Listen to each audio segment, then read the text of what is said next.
here.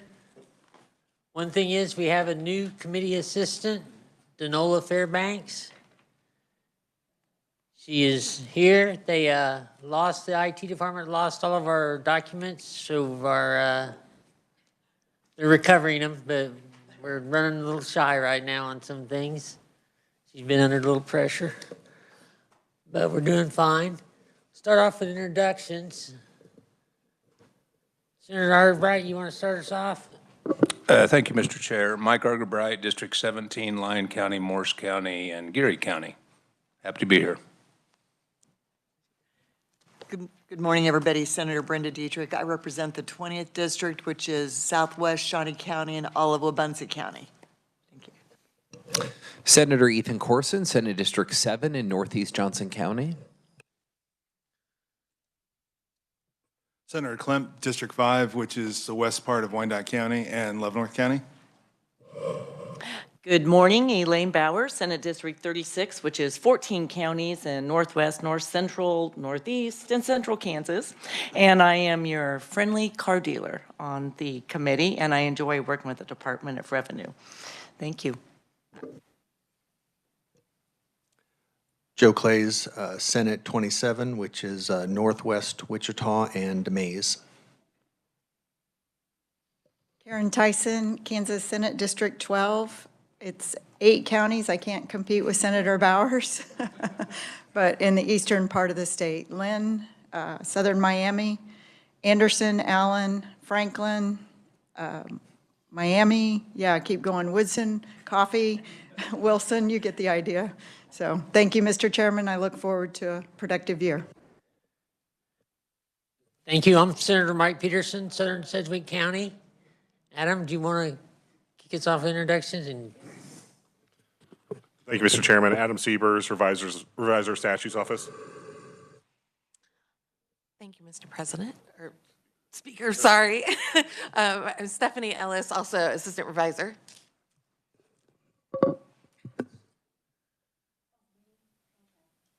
Fairbanks, Committee Assistant. Walter Nelson, Legislative Research. Jill Shelley, Legislative Research. Thank you. I'm glad to see we got part of our team back. Jill and Adam have been great resources. Walter and everybody we're going to get to know them and rock and roll. Committee, just so you know, if you want to be on the distribution list for the emails for the committee, that is one of the documents that is missing, so you will need to contact Danola Fairbanks and let them know that you want to be on the distribution list. We will try and get testimony on fairly quickly after committee. For committee members, you may have it on your S drive a little bit earlier, possibly, but not guaranteed. So we're still doing the 17 copies of paper. With that, I'll turn it over to bill introductions. Anybody have bill introductions? Senator Corson. Thank you, Mr. Chair. I would like to introduce 26 RS 2485. This would designate the junction of I-35 and US Highway 69 and 18th Street Expressway in Johnson County as the Representative Robert M. Tomlinson Memorial Interchange. Representative Tomlinson served our community with tremendous distinction for a number of years. He unfortunately passed away last year. It was a big loss for our community, and I think this would be a fitting tribute to his legacy. So thank you, Mr. Chair. Any questions for Ethan on that? Any objections? Seeing none, the bill will be introduced. Senator Dietrich, did you have a? You're sharing that one. Excellent. I know there's Travis Lowe has one. Thank you, Mr. Chairman, members of the committee. My name is Travis Lowe here from AAA Kansas, representing AAA Kansas. We respectfully request the introduction of a bill 26 RS 2472 that is related to hands-free driving in construction zones when workers are present, in school zones during the designated hours when the children are attending and leaving school. The draft is on file with the Revisor Siebers. Committee, any objections? Seeing none, the bill will be introduced. Committee, I do want to work that bill fairly quickly, as we got it out late last time. We're going to get this one across the floor. Senator Warren and then Senator Schmidt would introduce themselves, tell a little bit about their district. Sure. Thank you, Mr. Chair, and apologize for not being here the first round. Kelly Warren, honored to represent Senate District 11, which is mostly southeast Johnson County, cities of Leawood and Overland Park primarily. And glad to be here. Thank you, Mr. Chair. Senator Schmidt. Thank you, Mr. Chair. I'm Patrick Schmidt. I represent the 19th State Senate District of Topeka, Lecompton, and Lawrence, and I-17. Thank you. Revenue was kind enough to come over on the first day to provide us an update and presentation. So, Deanne, are you first up? Welcome back to the committee.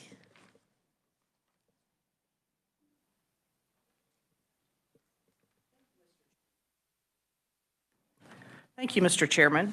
It's good to be here today.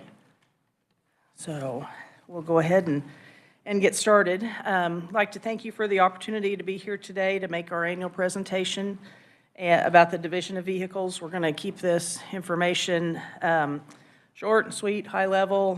Happy to answer any questions that you all may have. I am Deanne Williams. I serve as the Director of Vehicles and have been in that position for about a year now. We're going to, before I forget, I'd like to introduce Zach Denny. And Zach is the Director of Communications and Legislative Affairs for the department. We're always glad when Zach's here with us, so then he can help us. I thought that what we do is go through each business unit that we have that makes up the Division of Vehicles and let you know what's new and what's ongoing. First up, do you have the slides? Okay. We have, we're going to talk about vehicle services. And vehicle services maintains and supports the vehicle registration systems for motor vehicles and the commercial vehicles. They oversee the license plates, and I press which one? That one?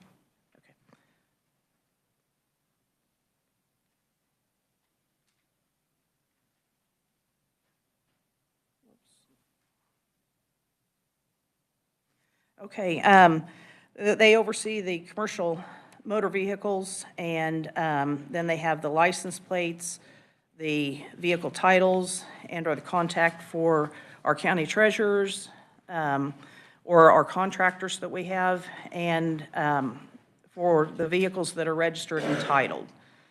Dealer licensing is also a part of that, and we recently completed our annual renewal for vehicle dealers, and we have 2,472 registered dealers for 2026. Intrastate commercial vehicles and interstate vehicles that operate under the International Registration Plan, they also are a part of vehicle services. We have our senior manager here with us today. That's Rod Allen.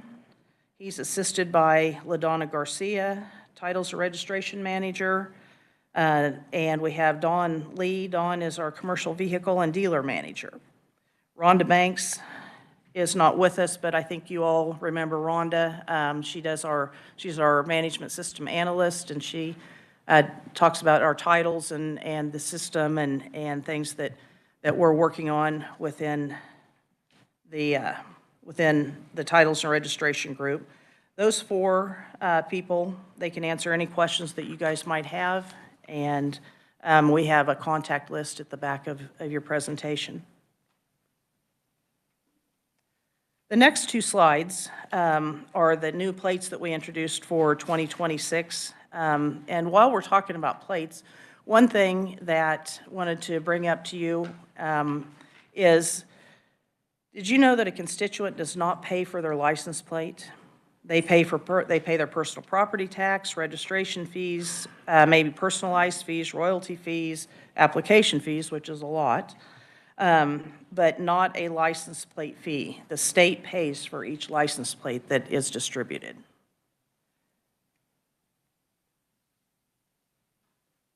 And those are some of the new plates. This one, this slide, it shows the fees that are in order to personalize a plate. It does not include the personal property tax or the registration fees. And I know that that's real hard to see up there, and you know, if you have any questions on that, please feel free to reach out.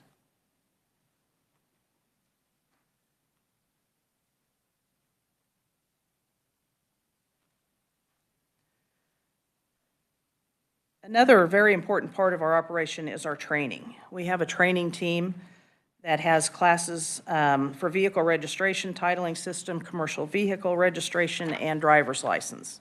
Staff recently started hosting classes back in the classroom instead of doing everything online.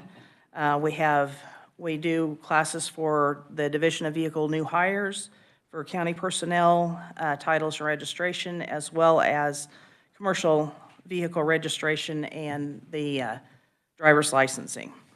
This group not only has trainers, but it also has a group that completes quality assurance reviews for the county, for KDOR staff, and our third-party contractors. And they provide the feedback to the group that is reviewed, and as a team, there's a conference call, and they talk about the findings and what needs to happen in the future with any of those findings. Our manager for that group is Christy Karlovitz.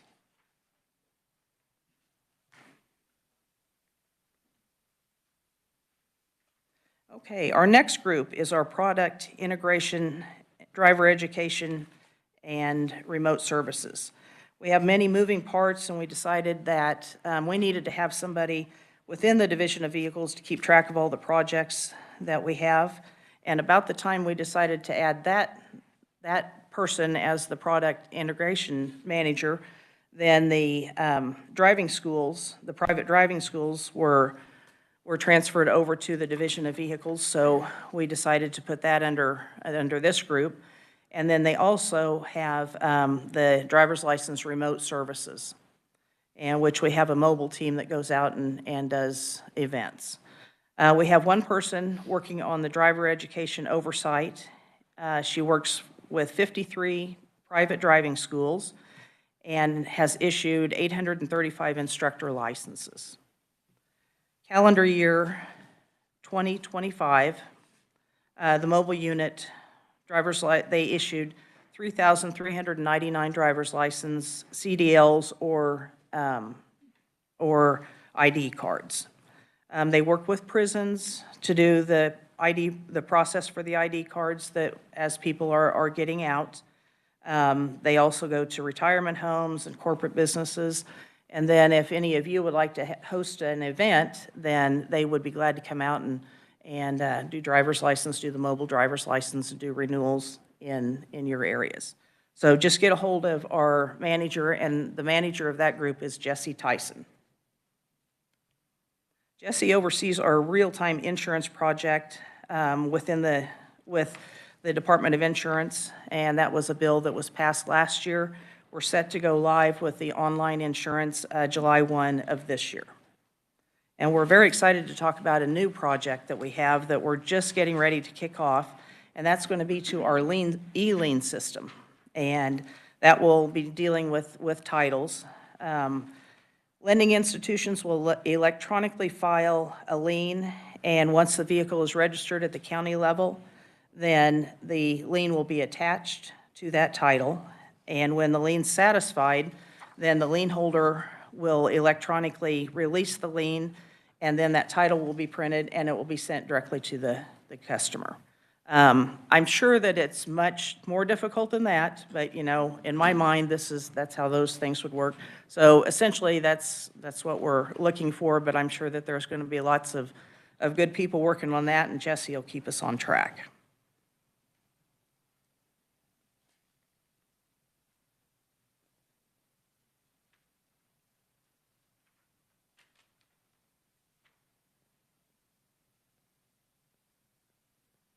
Okay, now we're going to transition over into the driver services.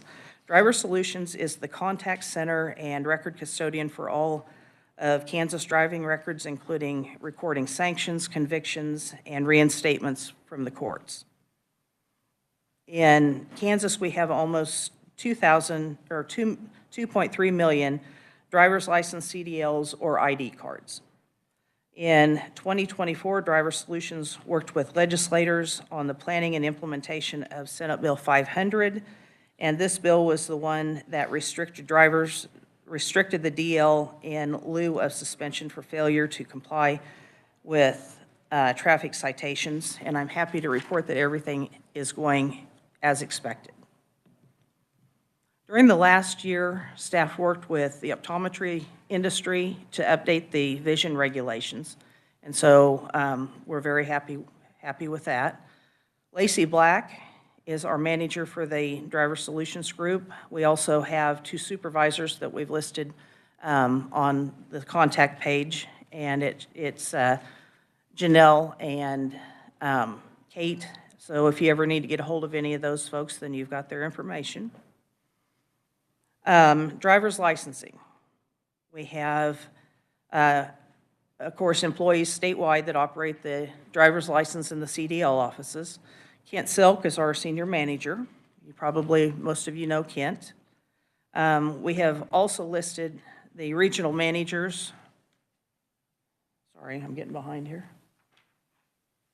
We've listed our senior managers, so if you're at home, you have a question about driver's license, somebody asks you a question, you can call those folks that are in your area. And if not, then you can always give Ken a call or you can give me a call. We always like to brag about our real ID numbers. And, we've worked long and hard to get those up to where they're at. We have 87.6% of Kansans have the gold star on their ID. We're in the process right now of recertifying with the Transportation Safety Administration so we can continue to put that star and be compliant with the Real ID Act.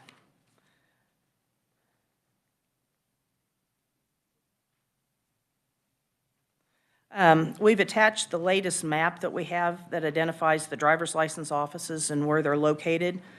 Our wait lines in the driver's license offices are down since we deployed the appointment system, and I know David Harper talked to you all about that, a few years ago. Not everybody makes an appointment, but that's okay. They come in, they still get worked.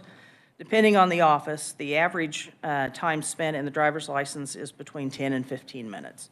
So much better than the days that they used to come in and pack a lunch and sit on the floor and wait their turn. We've tried to make things easier so that people can do things online, and we partner with ICANN on applications for driver's license and vehicle renewals. You can see the numbers, they've grown each year, so we're happy about that. We have our online services links, and we've provided that to you in case you have questions or you have a constituent that might need to go out. You can give those folks those links. We also have attached our acronyms that we use in the vehicle world, and that's ICANN. Here's our acronyms. So if you have any questions as anybody ever talks about different things, then you can look back on that page. And then, to wrap things up, this is our contact page. This is all of our phone numbers, email addresses, and if we can assist you all with any questions that you may have, then feel free to reach out. And this concludes our presentation, and be happy to stand for any questions. Any questions? Senator Clays. Thank you, Mr. Chair. I remember last year learning that folks that had the affinity tags weren't getting updated, and then we came out with the black tag to cover some of that cost, and it was rather surprising that the tags are not being paid for by the individual. I always figured I was paying for that. I mean, the bill is huge, so I just assumed it's in one of those line items. I'm curious, do you know how much a tag costs to make? A little over $10. And it costs about $6 to make it, and then we have postage. So it's a little over $10.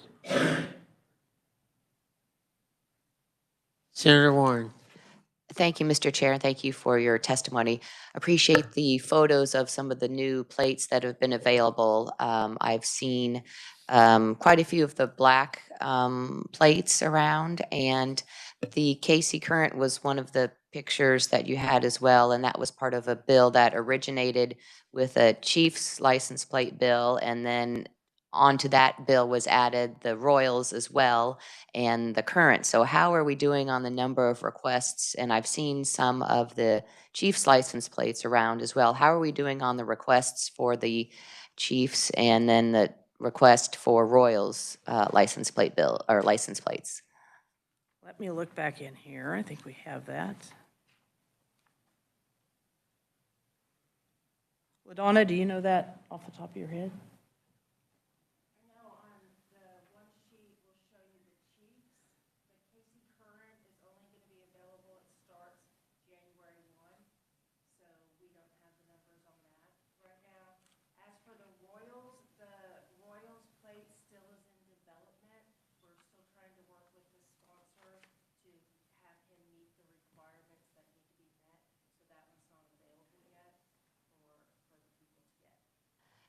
Thank you. And for those following along online, I'm not sure they could hear the answer. If you could just kind of summarize it briefly so that they could follow along too. Well, the Royals plates, well, LaDonna, you want to just come up here? If that's all right, Mr. Chair, just for clarity of those who may be listening. It's absolutely fine, and you have the list in your testimony. And the Royals hasn't been finalized is basically the additional information you provided. Okay. Well, thank you then. I'm pretty clear. The Royals plate is still in development. The sponsor, we're still working with the sponsor to have him meet the criterias so we can get the plate in there. I believe the one that we're still waiting on is the 250 names that they need to provide to us. Who are requesting it before it's developed finally. Okay, thank you. Thanks, Mr. Chair. Senator Clem. Thank you, Mr. Chair. To build on Senator Clay's comment, as I'm looking at page 7, it looks like the total number of plates in 2025, if I'm reading this right, was like 57,679. And is that correct on that number for personalized plates? That would be the personalized, yes. So I noticed on the on your list here, it talks about the different fees, and there may be an opportunity to summarize the amount of revenue that's generated from those, or fees that are generated. It's revenue for fees. We don't want to make any money on it, it sounds like. But we spent $570,000 on 57,000 plates because they're $10 a piece. Is that can I run that calculation like that?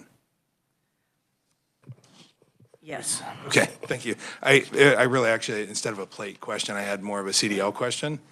You had mentioned in the mobile that mobile provided CDL. Mm-hmm. Do they go out and certify that driver from a CDL perspective after that driver feels that they've gone through training or they're certified training, or how does that work with a mobile and CDL? The mobile unit, they go out, we'll have a group, well, Don Britton, he is our person that's over the CDL, and he'll host events, and they go in and go through, they don't go through the class, right, Kent?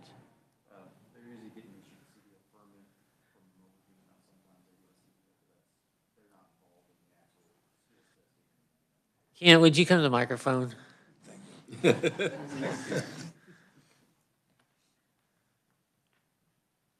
morning, Mr. Chairman. Again, I'm Kent Selka, Driver Services Manager. The mobile unit will come out when she's talking about events. What we work with is entry-level driver training a lot with school districts and our friends out in the custom harvest world or any other place we can help in ag or USDs or municipalities. We provide that the individuals that are issued a commercial learner's permit at most of these events. They're not involved in actually doing CDL training of any sort or piece of it, and they don't do CDL skills evaluations. They're just there to issue the credential like a frontline examiner when you walk into a driver's license office. Thank you, Mr. Chair. Thank you, Kent, because I haven't received any questions on CDLs from custom harvesters in the last 2 years.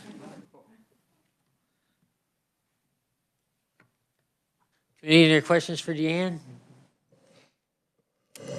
Senator Bowers. Thank you. Thank you, Mr. Chairman. I'd be amiss if I didn't brag on the department as your friendly car dealer. We've been a registered dealer since 1988, so believe that's almost 40 years. And I've seen the industry evolve with technology, so it's very nice to do our online registration, which opens in October, so it's not a rush at the end of the year like it used to be. And to work with Kent with driver's license every time. You're very responsive whenever I have an individual problem. And then the staff in the back who are really proactive with me on car tags and title questions. And you know, car titles come from all over the state, and our folks are really good about sorting out how we print a proper Kansas title and if it's legit. So I just want to brag on your department. For someone in the industry, it makes me very proud. Thank you. Any further questions? Senator Tyson. Thank you, Mr. Chairman. I would, the CDL licenses, my district would be very interested in the fact if we are having any issues that other states are having, issuing those to possibly non-residents, people not qualified. Is Kansas a state that is occurring in? Thank you, Mr. Chairman. And I would echo the good senator from Cloud's comments. Fortunately for Kansas, we've been pretty much before even I got here. If you're talking about what we consider non-domicile CDLs, these would be individuals who are coming to the state of Kansas who are not considered U.S. citizens or residents of the United States. This would be our custom harvest friends for the most part. They're called H-2A and H-2B visas. We have issued those under very well. Like, your documentation has to be provided. The individual has to pass the testing. They have to have enough English to provide the test when they're doing the skills test. So this is something that we've been doing for a long period of time and don't exactly have an issue. Thank you, Mr. Chairman. Thank you, Kent. You said the magic words. They have enough English to understand and can execute. They must be proficient enough in English during the skills evaluation to be issued a commercial license. And that makes you comfortable that they could execute? Yes. Okay. That's good news for Kansans and other states. Thank you, Mr. Chairman. Senator Clays. Thank you, Mr. Chair. Just to hop on that, how are you evaluating their language skills? Are you using a test, or is it just that they can pass the test? Well, there's two pieces. They have to pass a knowledge test. The knowledge test is only given in English, and it's allowed to be given in Spanish. That's the way it's been given. This is through a federal regulation, so we follow them all the way. So that's the only two languages you could take a knowledge test in. Your skills test, you have to speak English with the examiner, which, if anybody's been, to explain this to you, you have to take instructions, and you also have to speak back to us. Pre-trip inspection, for example, they have to speak to what part of the vehicle they're talking about, which you have to speak pretty good to be able to explain to the examiner what you're talking about. For example, a lug nut, or a power steering pump, or your air brakes, things of this nature. So those, it's not an exact science, but it does have to be where you can understand the English from the individual to move on from the test. Okay, so just to be clear, there's never a test of their actual English skills, a direct test of English skills. Okay, thank you. Further questions? Seeing none, thank you. Thank you. Once again, committee, we are trying to get out of the room by 25 after. So we're doing great today. There'll be days when this will not be. We will be doing the transportation budget in this committee this year. They got a report out date, and it's coming up quickly, so we're going to have to get that sorted out for timing. I just saw it in an email yesterday afternoon. I don't even know what the date is in my head, so but I know it's fast. So we will have the budget this year. Senator Warren. Mr. Chair, sorry for the interruption. I have 2 bills to request for introduction, if I may at this time, or I can wait till tomorrow. Absolutely. Okay, thank you, appreciate it. The first one is 26 RS 2729. It's regarding license plates, as a matter of fact, and making sure that they're properly displayed so we can have clear visibility for our law enforcement. And the other one is 26 RS 2827. It's regarding DUIs and fixing inconsistencies in provisions regarding driver's license suspension. And those are the 2 bill requests. Want to do them one at a time or both? Oh, one at a time would be great, or however you prefer, Mr. Chair. Questions on the first bill? Any objections to introduction? See none? Questions on the driver's license corrections bill? And it's a license plate correction. Okay.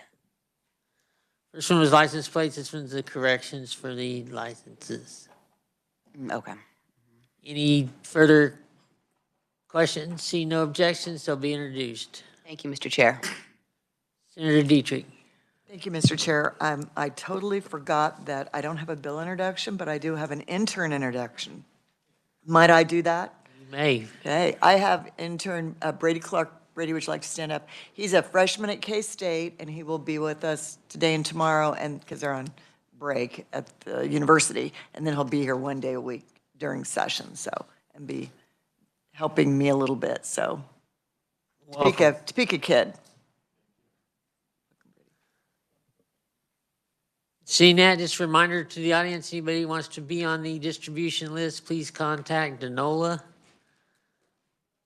With that, we are adjourned.